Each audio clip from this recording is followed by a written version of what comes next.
July August গণ অভ্যুত্থানের পর বাংলাদেশের রপ্তানিতে কিছুটা ধস নামে, তবে ধীরে ধীরে এই ধস থেকে ঘুরে দাঁড়াতে শুরু করেছে বাংলাদেশ। বাড়তে শুরু করেছে পণ্য রপ্তানি।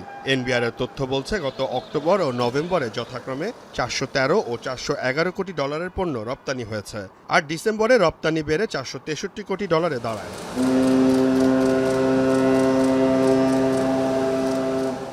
4 মাস টানা 400 কোটি মার্কিন ডলার মূল্যের বেশি পণ্য বিদেশে রপ্তানি হয়েছে। ফলে চলতি 2024-25 অর্থ বছরের প্রথমার্ধে পণ্য রপ্তানিতে প্রবৃদ্ধি হয়েছে 12.5%। বাংলাদেশ থেকে চলতি অর্থ বছরের প্রথম 6 মাস অর্থাৎ জুলাই ডিসেম্বরে 2462 কোটি মার্কিন ডলারের পণ্য রপ্তানি হয়েছে। গত বছর 2023-24 অর্থ বছরের একই সময়ে 2188 কোটি ডলারের রপ্তানি হয়। পণ্য রপ্তানিতে বরাবরের মতোই প্রথম স্থানে পোশাক শিল্প। 2024-25 অর্থ বছরের প্রথমার্ধে বাংলাদেশ থেকে 19 বিলিয়ন ডলারের পোশাক রপ্তানি করা হয়। ব্যবসায়ীরা বলছেন, যুদ্ধ আর উচ্চ মূল্যস্ফীতি ধাক্কা কাটিয়ে আবারও পোশাক ব্যবসা ফিরেছে। পাশাপাশি চীন থেকেও ক্রয়াদেশ পেয়েছেন ব্যবসায়ীরা। তবে পোশাক শিল্পে বিভিন্ন নীতি নির্ধারণ তৈরি করার আগে অন্তর্বর্তীকালীন সরকারের পক্ষ থেকে ব্যবসায়ীদের সাথে আলোচনার আহ্বান তাদের।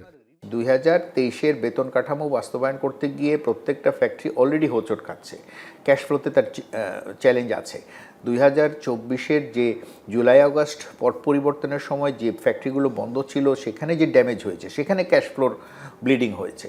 সো আপনি একটা টাইম দিতে হবে এই রিকভারি পিরিয়ডে। রিকভারি না হতেই আপনি বাড়িয়ে দিলেন, আবার আপনি ওয়ার্ন করছেন আপনি গ্যাসের প্রাইস বাড়াবেন। আপনি আমার সাথে না কথা বলেই আপনি 15% ভ্যাট বাড়িয়ে দিলেন। তাতে করে কী হল? ইনফ্লেশন কি বাড়বে না কমবে? Actually we should plan, we should discuss to decide. আমরা ডিসকাস না করে ডিসাইড করলাম, তাহলে ক্ষতিটা কার? ইকোসিস্টেমের।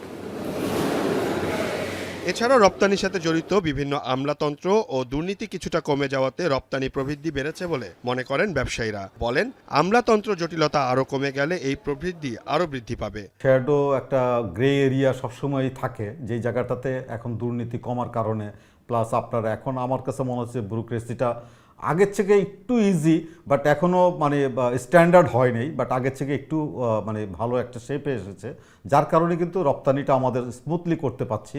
ব্যাংকগুলিও আমাদেরকে যথেষ্ট সহযোগিতা করতেছে, বাট আরও অনেক বেশি ইমপ্রুভমেন্ট দরকার। ওয়ান স্টপ সার্ভিস আপনারা জানেন যে কিছুদিন আগে ডিক্লেয়ার করেছে 60টা সংস্থা এখন এক জায়গা থেকে দিবে। আমাদের 14 থেকে 15টা সংস্থা এক জায়গা থেকে দেওয়ার দরকার। এদিকে বিশ্ববাজারের আর্থিক অবস্থা আগের চেয়ে ভালো হওয়াতে বাংলাদেশের রপ্তানি প্রবৃদ্ধি বেড়েছে বলে মনে করেন অর্থনীতিবিদরা। তবে সরকারের পক্ষ থেকে রপ্তানিতে জড়িত সকল ক্ষেত্রে নজরদারি আরও বাড়ানোর আহ্বান তাদের। যে সরকার যদি সার্বিকভাবে এটা তত্ত্বাবধান করতে পারে, যে টাকা যদি আমি কিনি সত্যিকার অর্থেই যা দেওয়া দরকার, এবং আমি যা বিক্রি করি তা সেই পরিমাণটা সত্যিকার অর্থেই ঢুকা, প্লাস হচ্ছে বহির্বিশ্বের আর্থিক অবস্থার সাথে সঙ্গতি রাখা এবং নতুন বাজারের দিকে যদি সঠিকভাবে মনোযোগ দেওয়া হয়, তাহলে আমাদের সেই প্রবৃদ্ধি এবং আমার কম্পিটিং যারা কান্ট্রি দেশসমূহ রয়েছে তাদের সাথে যদি আমার এখনও শ্রমের মজুরির তুলনামূলক চিত্র তুলে ধরেন, তাহলে আমাদের সেই প্রবৃদ্ধি কিন্তু 18 থেকে 20% পর্যন্ত পৌঁছতে পারে বলে আমি আশা করি। বাণিজ্য বাড়াতে এখন থেকেই নতুন বাজার খোঁজারও তাগিদ দেন সংশ্লিষ্টরা।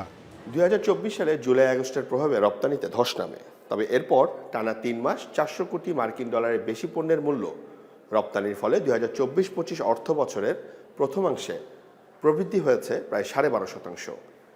অর্থনীতিবিদ ও ব্যবসায়ীরা বলছেন, আমলাতন্ত্র ও নীতি নির্ধারকরা যদি এই ধারা অব্যাহত রাখতে পারে, তাহলে ভবিষ্যতে প্রবৃদ্ধি আরও বেশি বৃদ্ধি পাবে।